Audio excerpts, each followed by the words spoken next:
Punto flotante, práctica 1. Bueno, entonces, vamos a ir con esto. Hay algunas cosas que ya les habrá comentado Tijo, así que las pasaré un poco por arriba. Obviamente que luego les compartiré el contenido de las diapositivas para que lo tengan a mano.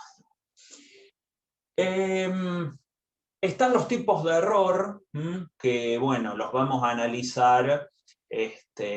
Vamos a ver qué tipos de error hay. Quizás la gente de física pueda hacer que tenga algún antecedente en cálculo de estos errores, sobre todo, bueno, a la hora de quizás tomar mediciones y demás, y de obtener aproximaciones, bueno, podemos considerar los distintos tipos de error que estamos cometiendo al aproximar alguna magnitud que no podemos obtener con exactitud, ¿sí? Esto es central en la materia porque, bueno, las vamos a pasar todo el tiempo tratando de minimizar errores. Existe el concepto de error absoluto, que es simplemente la resta entre el valor exacto y el valor aproximado. El valor aproximado, que es llamado tita sombrero, ¿sí? Aproxima una magnitud tita. Bueno, esa aproximación se obtiene a través de algún método. Entonces, tenemos el error absoluto, que es el módulo de la diferencia, directo.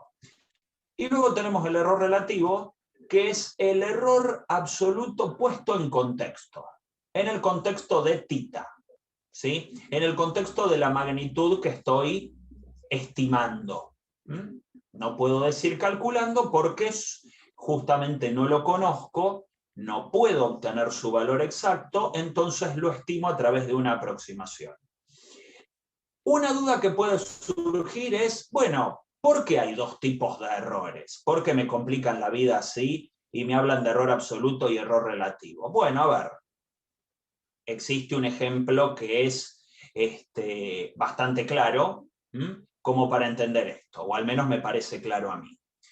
Supónganse que un día, pasada la pandemia, nos encontramos por los pasillos ahí del pabellón 1 y me preguntan qué estoy haciendo, en qué cosas estoy laburando, y yo les digo, bueno, sí, estoy tomando unas mediciones para una investigación que estoy haciendo, y resulta que me está dando una diferencia de 3 metros. O sea, tengo 3 metros de diferencia y me hago mala sangre ahí, me pongo la mano en la cabeza.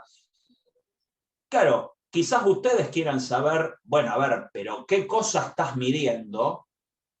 Ya que obtenés esos 3 metros de diferencia que para vos no debieran estar, y sin embargo en la medición sí. Quiere decir que hay un error de 3 metros. Bueno, entonces, si yo te digo que mi trabajo consiste en lotear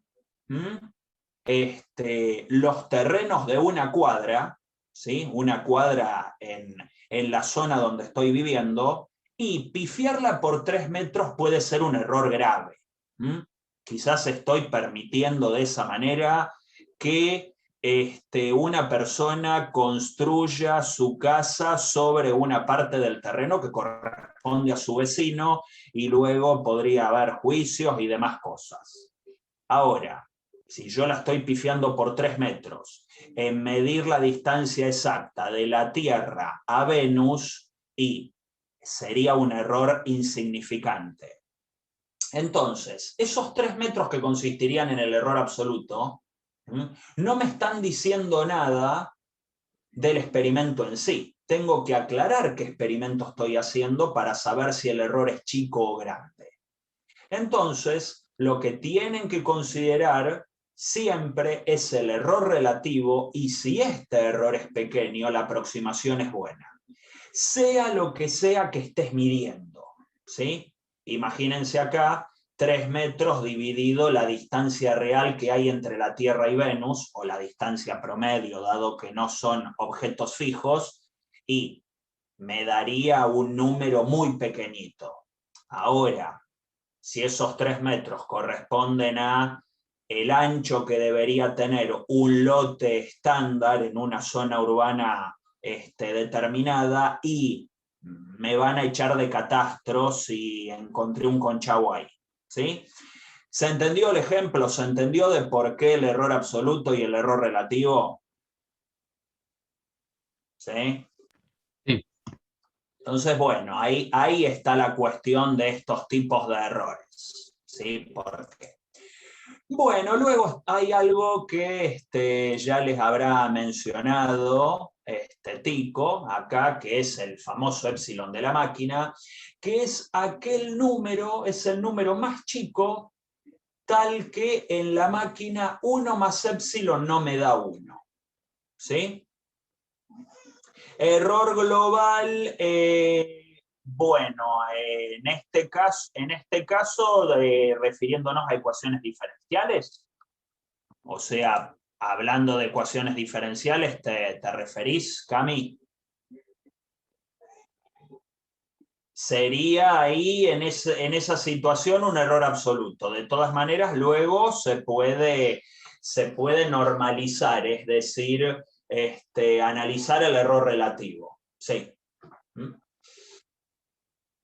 Convengamos que, por ejemplo, el error de Taylor, si lo miran con mucho cariño, el error de Taylor, con esa demostración que nos hacían en el CBC, aplicando muchas veces el teorema de Cauchy, ese teorema de valor medio de Cauchy, qué sé yo, eso es una aplicación precisa de un error absoluto entre una función en X y el polinomio de Taylor en X. Ese resto de Taylor es una forma de error relativo en una aplicación meramente matemática para aproximar funciones a través de polinomios. Bueno, lo que les comentaba es el épsilon de la máquina, que es este menor número tal que 1 más ese número es distinto de 1. Tienen ahí algo para jugar con el Python para obtener el épsilon de la máquina, o algunas estrategias para obtener ese épsilon. Vale decir que no es el menor número que puedan escribir en la máquina. Es decir, es el menor número tal que si yo le sumo 1 me da distinto de 1, pero no es el menor número que la máquina reconoce. ¿Sí? Si yo en Python escribo epsilon sobre 2, o sea, el épsilon de la máquina sobre 2, no me va a devolver 0, me va a devolver ese número. Pasa que yo a ese número, si le sumo 1, me vuelve a dar 1, porque épsilon sobre 2 es más chico que épsilon. ¿Sí? O sea que es aquel número que cuando le sumamos la unidad me deja de dar 1, me da algo distinto de 1. Entonces, bueno, por eso recibe a veces el nombre de error de redondeo unitario. Y ahí está esta cuestión de que uno en la máquina puede poner un número épsilon sobre 2, épsilon sobre 10, y la máquina lo va a reconocer.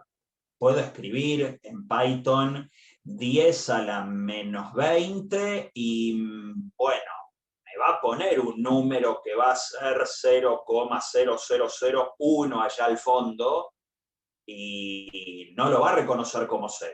Claro que si yo hago la cuenta y le sumo un número de magnitud diferente, va a empezar a dar un error, que es lo que propone el ejercicio número 2, que se empiecen a cruzar con ese tipo de errores que desafían la lógica. Ahí es donde la matemática del papel choca con lo que uno quiere que haga la computadora. Entonces, bueno, esos números más chicos que epsilon, a los que si yo le sumo 1 me siguen dando 1, los denominamos delta. Bueno, y acá está la cuestión del flotante, que es la representación de los números de máquina. Número flotante de X o el redondeado de X es aquel número de máquina que verifica que X se puede aproximar con un X estrella, que va a ser X por algún 1 más delta, donde delta justamente en módulo es más chico que el epsilon de máquina. Es el mejor representante que tiene la máquina del número X con el que nosotros estamos operando. Por ejemplo, bueno, hoy en las consultas citaban el caso de las calculadoras, donde trabajas con determinados números, tipo, bueno, el número pi, o el número raíz de 2, o el número e, que cuando uno se lo pide a la calculadora, lo que me termina dando es una representación, un representante, mejor dicho, el mejor representante con que cuenta la calculadora de ese número de desarrollo decimal infinito y aperiódico.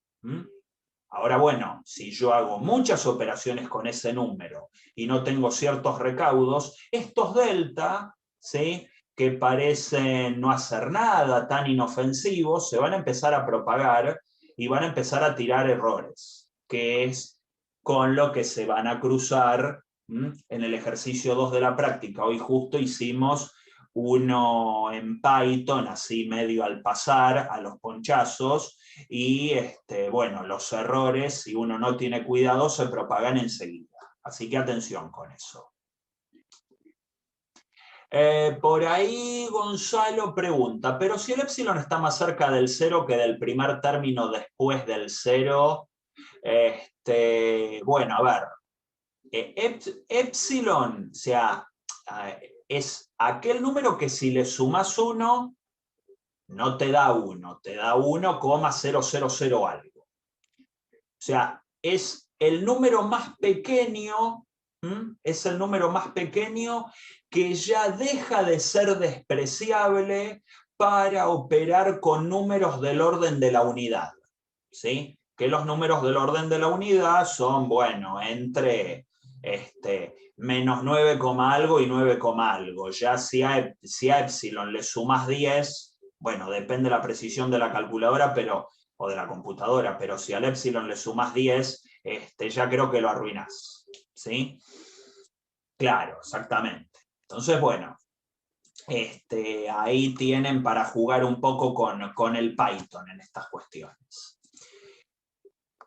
Y el error relativo, nuevamente, de aproximar X con X estrella es justamente delta. Bueno, por eso se analiza así el concepto del flotante. ¿Sí? Bueno. Ahí tenemos la representación de los números de máquina, que siempre es 0, algo, un desarrollo específico de m dígitos por una potencia de 10, y donde el primer dígito después del 0 tiene que ser no nulo, porque si no admitiría otro desarrollo. Entonces, ese es el desarrollo de punto flotante, ¿sí? Se supone que en cada operación matemática que yo le pida hacer a la máquina me lo transforma en una expresión así, hace las cuentas que tiene que hacer, siempre transformando en flotante después de cada cálculo. A X lo conocemos con m dígitos significativos porque quizás es la mantisa con la que trabaja la máquina. Supónganse que X tiene un desarrollo de, no sé, m más 5, ponele, dígitos, y si la computadora tiene que expresarlo como punto flotante, los últimos dígitos, los últimos 5 dígitos, los va a volar, los va a eliminar. ¿Sí? Los va a eliminar porque no tiene capacidad. Entonces, el último dígito significativo Este último, este A sub n, va a ser el último que va a aparecer porque los siguientes 5 o los que tenga además, la computadora los va a eliminar, ya sea redondeando o truncando el desarrollo del número. Y luego algunas cuestiones del exponente L, que bueno, va a estar entre ciertos números M1 y M2 que dependen de la máquina y que no, no vamos a hacer mayor referencia, ¿sí? Hay más explicaciones relacionadas con esto en la literatura que pueden chusmear acerca de todas las cuestiones del punto flotante, pero tampoco es que este último punto integre algún ejercicio relevante de nuestra práctica. Veamos un problema en concreto para empezar a responder algunas dudas que han ido surgiendo acerca del tratamiento de los números con el desarrollo de punto flotante. Y vamos a ir reconociendo esto de los números de distinta magnitud y ver de qué manera podemos evitar cometer errores. El problema acá consiste en sumar 12 más 0,004 más 0,003.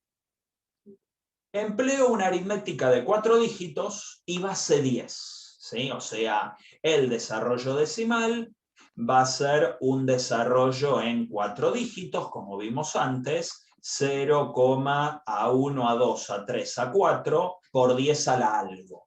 ¿Sí? Ese es el desarrollo decimal con 4 dígitos. Si el número tiene un desarrollo de 5 dígitos, bueno, perdió. El último será devorado de alguna forma. Ponele que tenemos esto.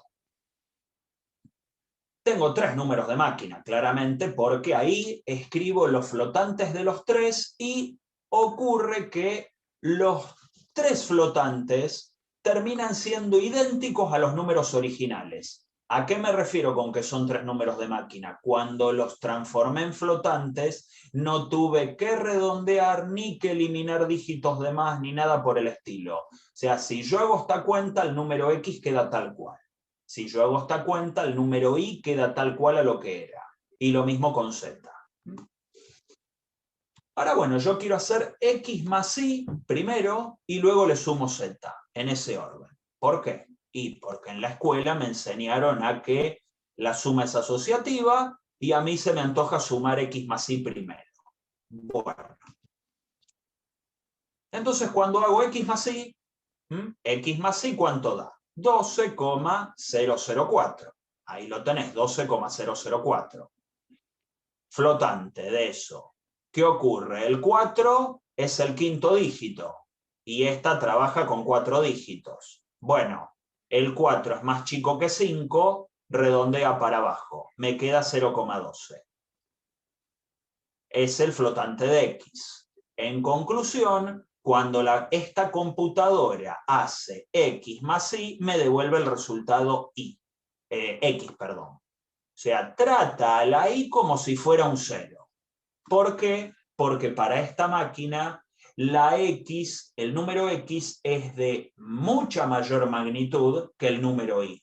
Entonces no registra la existencia de ese número Y en la operación. ¿Sí? Entonces, bueno, ahí está el concepto de redondeo. ¿Se entiende hasta ahora el ejercicio? ¿Se entiende lo que estamos haciendo? ¿Cómo opera el flotante? Sí. ¿Eh? Sí, Entonces, sí, bueno, se ahí entiende. está la cuestión.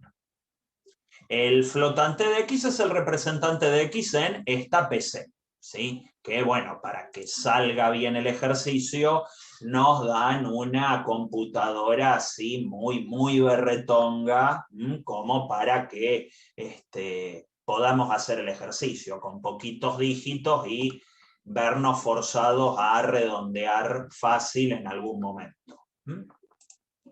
Bien. Bueno, cuando sumo el número que nos falta, que es Z, fíjense cómo hay que hacer las operaciones. Cada vez que hago una operación nueva, flotante. flotante del flotante que ya tenía de x más y más z. ¿De dónde salió este flotante nuevo? De sumar z. Pero bueno, según la diapo anterior, ¿qué nos había dado el flotante de x más y? X, porque no lo registró. Y acá vamos a estar en una situación muy parecida, porque tengo el flotante de x más z, y z es aún más chico que y. Entonces tengo el flotante de 12,003, que cuando lo escribo en flotante, ¿sí? Hago la operación, o sea, acá mira el quinto dígito y dice, si es más chico que 5, redondea para abajo, si es más grande que 5, le suma 1 al último dígito significativo. Y bueno, como es un 3, lo deja tal cual, redondea para abajo, lo redondea a 0, y me termina dando el flotante de x. Quiere decir que con esta máquina, x más y más z termina dando x. O sea, está produciendo un error absoluto del orden de los 7 milésimos. ¿Sí? Un error de 7 milésimos. Bueno, habrá que ver si les parece eso grande o chico. En el contexto del error relativo, como x, y, z no son números muy altos, quizás cometer un error del orden de los 7 milésimos puede ser un error considerable. ¿Sí? Bueno. Ahora vamos a cambiar de estrategia. Como que acá en los números de máquina, la conmutatividad como que no funciona tan bien. Quizás me convenga sumar primero los más chiquititos y luego sumarle el grandote, a ver si la suma de varios chiquititos hace algo significativo para la suma, cosa de que al sumarle x, eso deje de ser ignorado. Entonces primero sumo los dos chiquitos. El flotante de y más z es el flotante de 0,007. Eso, escrito en la forma de punto flotante, es 0,7 por 10 a la menos 2. Esto lo escribí a título meramente informativo, ¿sí? Porque en el fondo hago las cuentas como siempre. Pasa que lo que yo tengo que hacer paso tras paso es calcular flotante, calcular flotante. Entonces, ¿cuándo hago? Ahora, 0,007 más 12, ahí ya deja de ser ignorado porque esta suma me dio un número más grande, bueno, más grande que 5 aparece acá. Entonces, el punto flotante me lo va a redondear para arriba, a diferencia del caso anterior. Y esto quizás se termina pareciendo un poco más al resultado real. Ya que el quinto dígito es mayor a 5, por lo tanto, el resultado final se aproxima más al verdadero valor, que es este, 12,007. ¿Sí? Acá me terminó dando 12,01. Bueno, es más parecido que 12 a secas, que era lo que me daba el anterior procedimiento. ¿Sí? Pues bueno, acá tenemos una situación donde dependiendo de cómo sumemos, va a dar diferente. ¿Se entendió esto que hicimos? ¿Sí? ¿Quedó un poco más claro? Sí, se entendió. Entonces, bueno, ahí está la cuestión, ¿sí? En general, consideremos dos números cualesquiera, no tienen por qué ser de máquina. Y bueno, esta estrellita es una operación algebraica. Suma, resta, producto, cociente. Entonces, los flotantes se calculan en cada paso del desarrollo de la operación. La máquina hace el flotante del flotante de A por el flotante de B. Claro, a uno le gustaría que la máquina diera esto, es decir, yo hago toda la cuenta y redondeo al final. No, lo que hace la máquina es redondear en cada paso, cada elemento con el que tiene que operar y aplicar el redondeo en cada operación que tiene que aplicar. Entonces, ahí se pueden perder dígitos significativos y eso hace que empiecen a aparecer errores. ¿Sí? Entonces, si uno no tiene en cuenta, no se arma de una estrategia para analizar ciertos casos problemáticos, bueno, nos puede dar cualquier cosa. Un problema de parcial. Esto apareció en algún parcial hace tiempo. Segundo cuatrimestre del 2003. Consideremos un número de máquina distinto de 0 y quiero calcular a la cuarta con aritmética de punto flotante. Probar que el error relativo de este cálculo se puede acotar por 3 épsilon más 3 épsilon cuadrado más épsilon al cubo, donde el épsilon es el de la máquina. ¿Sí? Es un problema clásico. ¿Sí? O sea, típico problema de parcial de punto flotante. Entonces, bueno, se sabe que a la cuarta es A por A por A por A. ¿Sí? Chocolate por la noticia. Pero ¿qué le hace la máquina? Y bueno, estas estrellitas son el flotante. Pasa que para no escribir FL en cada caso, que iba a quedar muy cargado, lo escribí así. Entonces tenés, o sea, el flotante de A por el flotante de A, flotante. Por el flotante de A, flotante del resultado. Por el flotante de A, flotante del resultado. ¿Ven lo que hace la máquina? Cada estrellita le va calculando el flotante. Pero bueno, el ejercicio es lo suficientemente generoso como para decirnos como A es número de máquina es igual a su mismo flotante. Lo cual eso me alivia un poco las cuentas y desaparecen estas estrellitas de acá, pero estas otras quedan, porque son los flotantes que calcula la máquina después de cada producto. Entonces, por lo visto anteriormente, A por A, flotante, es A cuadrado por 1 más delta 1, donde este delta 1 en módulo es menor o igual al épsilon de la máquina, ¿sí? Por lo que habíamos visto hace un rato. Ahora tengo que multiplicar por esta otra A. Multiplico por esta otra A, me queda al cubo, por el 1 más delta 1 que tenía, por el 1 más delta 2 que surgió por esta estrellita. ¿Sí? Por el flotante de haber multiplicado esta A. Y me va a aparecer otro más cuando yo multiplique la última A que me falta, 1 más delta 1 que tenía, 1 más delta 2 cuando alcanzó el cubo, y 1 más delta 3 por esta última operación. Entonces ahí, esto es menor o igual a la cuarta por, bueno, acá quizás habría que ser cuidadoso y aplicar módulos, pero creo que me creen de que si delta 1, delta 2 y delta 3 en módulos son menores o iguales a épsilon, bueno, como que estas desigualdades son ciertas, ¿sí? De 1 más épsilon al cubo. Entonces, cuando desarrollo este cubo me termina quedando esto acá, ¿sí? ¿Me siguieron hasta ahí? Sí, sí. Bueno, entonces planteo la fórmula del error relativo. ¿Sí? Sí, quizás exista alguna cota mejor, puede ser, ¿sí? Me las puedo ingeniar. Quizás con esto me alcanza. Entonces, bueno, cuando quiero calcular el flotante de A a la cuarta menos A a la cuarta, el error relativo, como les comenté antes, bueno, acá utilizo la última expresión que había obtenido, los A a la cuarta se simplifican con el denominador.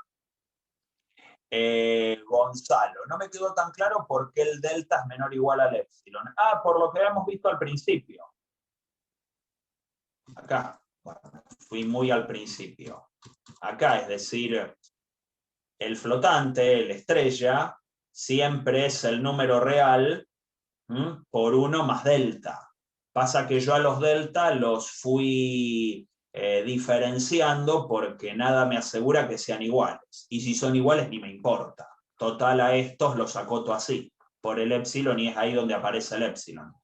Por eso, por esa representación de los números de máquina, me terminó quedando eso, ¿sí?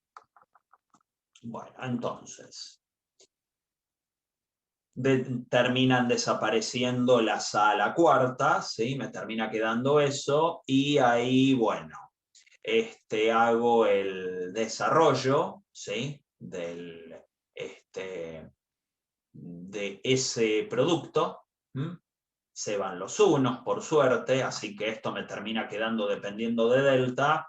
Bueno, y acá en esta demostración fui más cuidadoso y ahí sí utilicé las cotas de manera que me termine quedando algo más parecido a lo que pretende el ejercicio. Y finalmente termina apareciendo la cota que buscábamos, ¿sí? 3 épsilon más 3 épsilon cuadrados más épsilon al cubo, que esto es una O grande o una O chica ¿de qué cosa? ¿Se acuerdan de eso?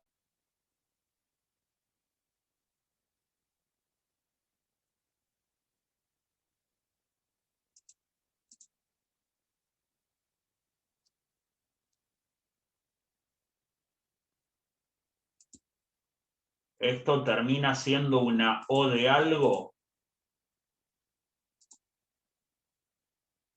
Épsilon al cubo, ¿coinciden?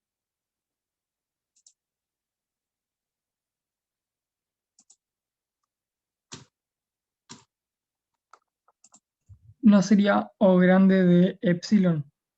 Porque Una O grande de epsilon, sí señor. ¿Por qué razón? Bueno, epsilon es un número muy chiquitito, muy cercano a 0. Entonces, si yo acá lo tengo al cuadrado y acá al cubo, medio como que son despreciables en relación al término lineal, que se supone va a ser más grande. Entonces, cuando tengo números muy pequeños, el más fuerte de todos esos termina siendo el término de potencia menor. En cambio, si yo acá, en lugar de tener números muy chiquititos, tuviera números muy grandotes, ahí sí el término cúbico le va a ganar a los otros. Qué sé yo, si epsilon tendiera a infinito, el que va a terminar dominando va a ser el término cúbico. ¿Sí? Así que bueno, era eso. O sea, esto para valores muy, pero muy cercanos a 0, se comporta como una función lineal en epsilon. Por eso es una O grande de epsilon. ¿Sí? Perdón, no me termina de quedar claro el segundo renglón en rosa. Y de ahí para abajo, digamos. ¿Por qué? Acá. Sí.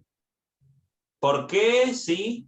¿Ibas a No decir? entiendo, ves que sale como un delta 2 de factor común, digamos, del segundo factor del sumando, Sí, sí. pero que un delta Porque 1.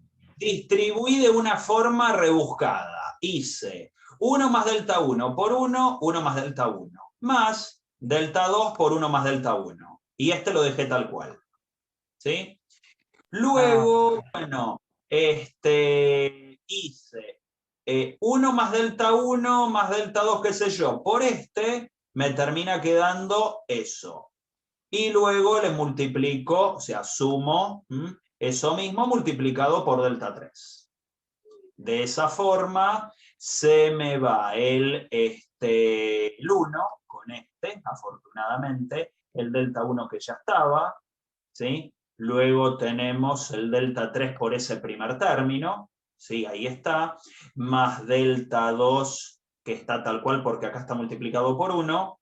Ah, bueno, lo dejé tal cual, ¿sí? O sea, lo dejé tal cual. De este segundo término multiplicado por distribuí de una manera rara no sé si rara, pero para acortar renglones en la diapositiva que de por sí me quedó con varios pasos, ¿sí? Pero bueno, se supone que si distribuyeran de la manera usual, les tendría que dar lo mismo.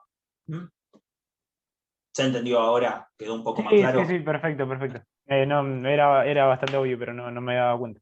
No, o sea, se distribuye ahí en el momento en que lo resolví, bueno, justamente ahí, por eso queda ahí distribuido de esta manera.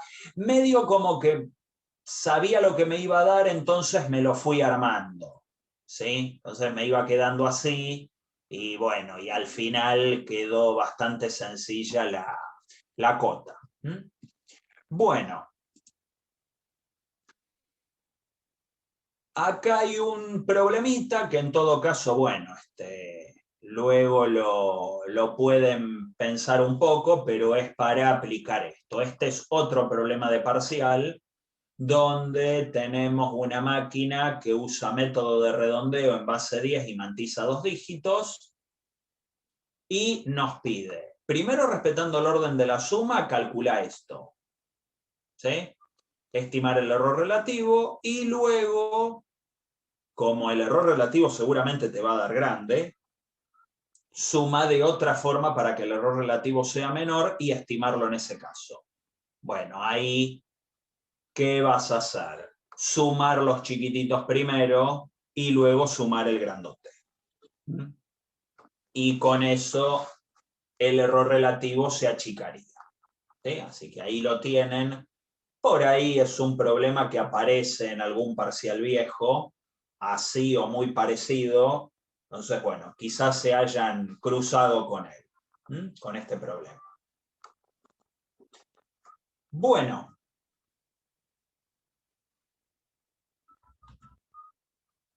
Perdón.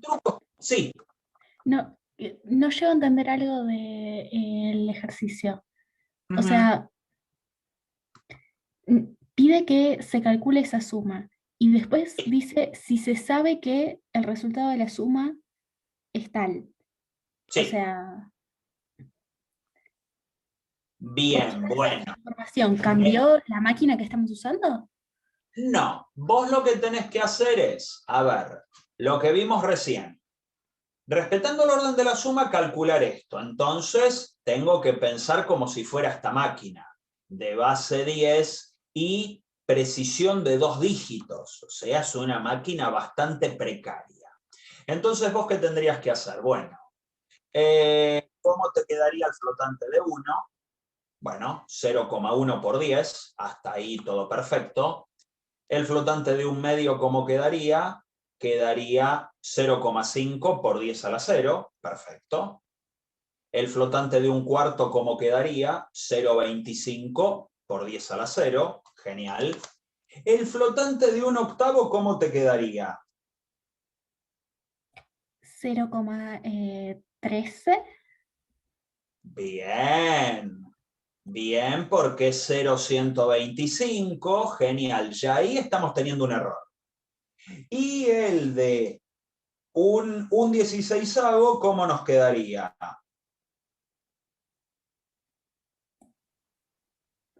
0,60, perdón. Digo mal. 0, para usar calculadora, sí, 0,6. Perdón. No. ¿No sería 0,63? 0,06, ¿no? 0,0625 es el valor real, ¿sí? Entonces 0,0625. 0,0625, pero ese quizás es el más interesante de todos. A ver, déjenme perdón, tiene razón, me equivoqué. salir un cacho de acá, a ver si me deja compartir acá, a ver cómo anda esto, porque si vos tenés, bueno, anda bastante lindo, un 16avo, entonces tenés 0,0625. 625. Bueno, esto escrito en número de máquina es 0,625 por 10 a la menos 1. ¿Me siguen? Sí. ¿Sí? Si a esto le calculo el flotante, ¿sí? Le calculamos el flotante a este coso, Claro, trabaja con 2 dígitos, así que fíjate estos dos, cómo es el que sigue, es un 5, entonces el flotante termina siendo 0,63 por 10 a la menos 1. Y ahí ya tenés un nuevo error. ¿Sí? Bueno, esos errores van a seguir estando. La cuestión es cómo haces para que su impacto sea lo menor posible. ¿Sí? Sí, pero el primer 0 no cuenta como dígito, Gonzalo, porque yo necesito que el primer dígito sea distinto de 0, por la definición que les di hace un rato. Entonces, en la expresión de punto flotante, vos tenés que tener 0, dígito 1, dígito 2, bla, bla, bla, bla, hasta el nivel de mantisa con la que trabaje tu máquina, por 10 a la L. Vos necesitas imperiosamente que el primer dígito sea distinto de 0. Si fuera 0, entonces la coma se corre al segundo dígito. Y si este también fuera 0, se corre al siguiente. Obviamente que al ir corriéndose, la potencia esta, al ir corriéndose cada vez más hacia la derecha, va a ir restándole 1 para compensar, cosa que te quede el mismo número. ¿Se entiende? ¿Sí? Vos a ese ejercicio lo resolvés pensando como si fueras la máquina. El flotante del flotante de 1 más el flotante de 1/2 más el flotante de 1/4, esos primeros 3, en principio, como flotantes por separado, no, digamos, no van a producir ningún cambio, pero a partir de 1/8 y 1/16 vas a encontrar los cambios. ¿Qué es lo que va a ocurrir? Como vas a empezar sumando un número de mayor magnitud, vas a sumar los más grandes primero, lo que te va a ocurrir es que estos últimos 2, o quizás los últimos 3, no van a aparecer en la suma. Entonces, bueno, la idea es que vos te topes con el inconveniente de, si pensás como la máquina, entonces cuánto te perdés, cuánto te queda el error relativo. Te da en este resultado para que lo uses como el resultado exacto, para que cuando calcules el error relativo, comparando el flotante que vos obtengas con el resultado real, te fijes en cada caso de qué magnitud te queda el error. Si es un error grande o un error chico. ¿Se entiende un poco más el sentido del ejercicio? El objetivo no es sumar estos numeritos, ¿sí? Sumar así estos numeritos así como están a mano, porque ese sería un problema de 4º grado de la primaria. La idea es pensar qué le hace una máquina tan berreta como esta a una suma si sumamos de manera poco eficiente. ¿Se entiende?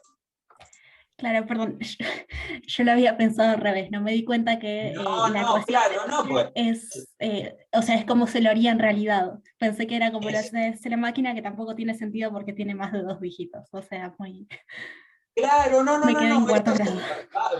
Va por ese lado, o sea, acá el ejercicio te hace el favor de decirte, bueno, no te molestes en sumar esto porque da eso, listo. O sea, ese no es el problema del ejercicio, porque se supone que quien lo va a resolver sabe sumar.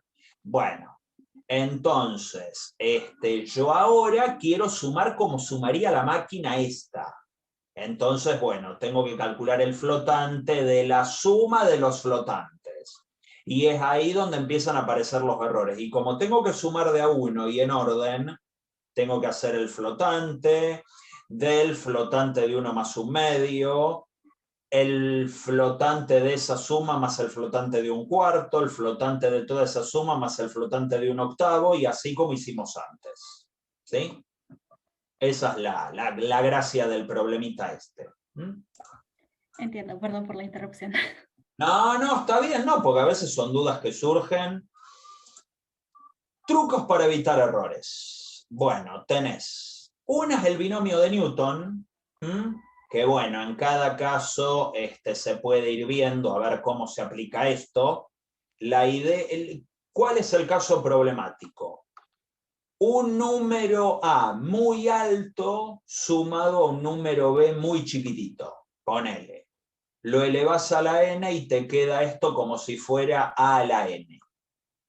Bueno, entonces utilizás el concepto de binomio de Newton, descomponés esta potencia y terminás calculando una suma, haces estos productos, la calculadora, computadora, lo que sea, haría el flotante de A a la K por el flotante de B a la N menos K, flotante de eso. Y luego el flotante de toda la suma. ¿Qué es lo que convendría hacer? Bueno, sumar primero los términos más chiquititos de esta suma, es decir, a donde la potencia del número más chico sea mayor, y luego terminar sumándole, ¿sí?, los términos más grandes. Como ya sabemos analizar o minimizar el error cuando sumamos muchas cosas, esa sería una buena estrategia, transformar una potencia en una suma. Otra, emplear polinomio de Taylor.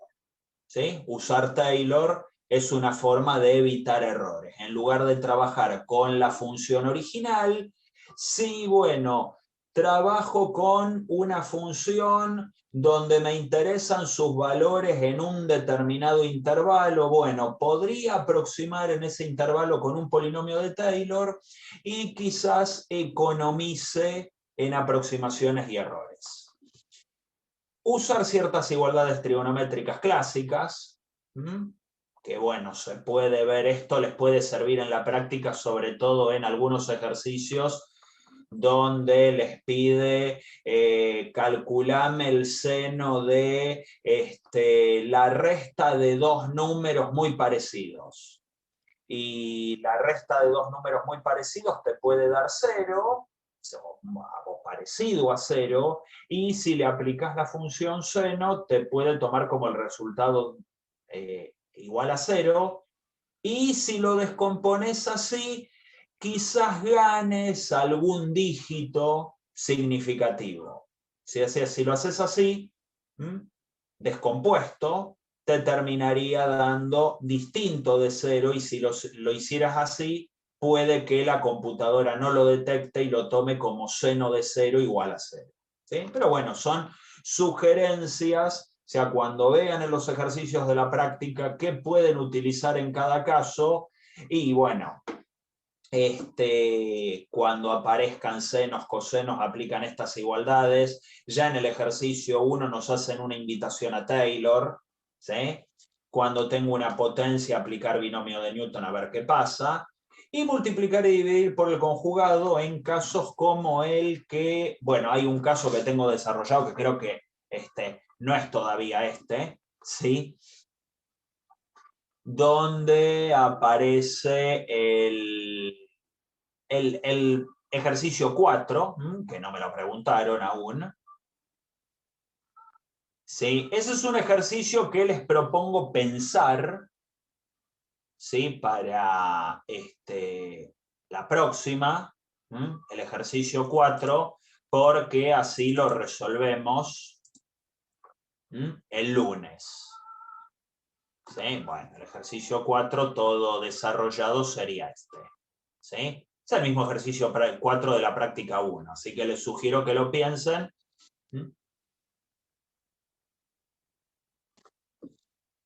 Sobre que les puede servir para ese ejercicio donde les habla de que la máquina trabaja en base 2. Bueno, como trabajan las computadoras en realidad. Trabajan en base decimal, en base binaria. Entonces, en base decimal sabemos que es muy fácil desarrollar cualquier número porque el número 23 en base 10 es 2 por 10 a la 1 más 3 por 10 a la 0, o sea, una pavada. Pero si quiero la base binaria del número 23, ¿cómo la obtengo? Tras sucesivas divisiones enteras con el número 2. Entonces, ¿qué ocurre? Bueno, dividir un impar por 2 siempre te termina dando 1, como 23, 11, 5, y dividir un par por 2 te termina dando resto 0. Entonces, ¿qué ocurre? si mirás así, ¿sí? En este sentido, de derecha a izquierda, obtenés 1, 0, 1, 1, 1, que es el número 23 en binario, porque, bueno, ahí abajo tenemos el desarrollo, ¿sí? 23 es 1 por 2 a la cuarta, más 0 por 2 al cubo, más 1 por 2 al cuadrado, más 1 por 2 a la 1, más 1 por 2 a la 0, ¿sí? Si quisieran desarrollar un número entero en base binaria. Cuando el número no es entero, y es, por ejemplo, un número decimal, la obtención de la expresión binaria de ese número, bueno, se puede complicar un poquito. Porque lo que uno hace es, o sea, miremos un número más chico que 1, ¿sí? 0, algo, 0,6 agarré. Entonces, bueno, acá lo que tengo son potencias negativas de 2, ¿sí? Suponiendo que 0,6 se desarrolla de esta forma, donde cada C1, C2, C3 es 0 o 1. Entonces tengo que ir desarrollando cómo es cada uno. ¿Qué hago? Multiplico por 2 a ambos lados, me da 1,2, entonces tengo C1 más C2, o sea, se multiplica todo por 2, se corren las potencias, se suman 1. Entonces, si el número es 1, algo, necesariamente C1 tiene que ser igual a 1. ¿Por qué? Porque el número que me quedó es más grande que 1, ¿sí? Y acá tengo 0,1 por 0,5 más 0 o 1 por 0,25 y así siguiendo. Resto 1 a ambos lados. ¿Qué me queda? Me queda la cola de 0,2, ¿sí? Y como quité el C1, me terminan quedando estos. Repito la operación. Multiplico por 2. Este número no llega a ser mayor a 1, con lo que se deduce que el que sigue tiene que ser 0. ¿Sí?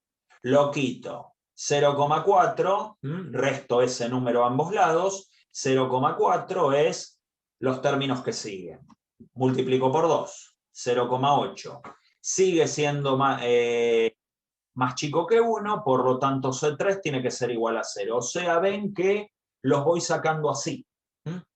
C3 es igual a 0, resto C3 a ambos lados, me termina quedando 0,8 igual a esto, multiplico, ¿sí? Entonces me termina dando ahora sí, por fin, 1,6. Sí, diga. ¿Restás el 3 o lo tomás como 0? Es lo mismo. Ah, qué boludo, sí. Asumo que C3 es 0, así que resto 0. Resto el número que saco acá, a ambos lados de la igualdad. Sea 0 o sea 1. Cuando es 1, se nota la diferencia, ¿sí? Como pasó en el primer paso. Cuando es 0, no pasa nada. ¿Sí? Pero solo puedo obtener dígitos que sean 0 o 1. En este último caso tengo 1,6, ¿sí? Así que el cuarto dígito del desarrollo binario, perdón, casi meto la pata, tiene que ser 1. Entonces, fíjense que me vuelve a quedar 0,6.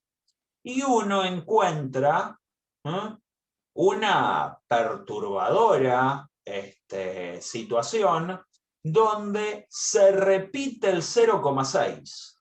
¿Y eso qué nos invita a pensar? A que el desarrollo binario del número 0,6 es periódico. ¿Sí? Esto sirve para comprender un poco algún ítem del ejercicio 2, donde tienen que jugar un poco haciendo cuentitas en Python, y van a ver que hay ciertas cuentas que dan algún resultado un poco disparatado. Por ejemplo, cuando suman 0,1 más 0,2, debería dar 0,3, sin embargo les da algo un poquitito más grande. Bueno, eso se debe a que 0,3, que es la mitad de 0,6, es también un número periódico. ¿Sí? Y la computadora, ¿qué tiene que hacer? Truncar, cortar el desarrollo decimal en algún lado. ese corte me produce allá al final, ¿sí? Allá al final del desarrollo del último dígito de la mantisa con la que trabaja la computadora, un valor que en realidad no debería existir. ¿Sí?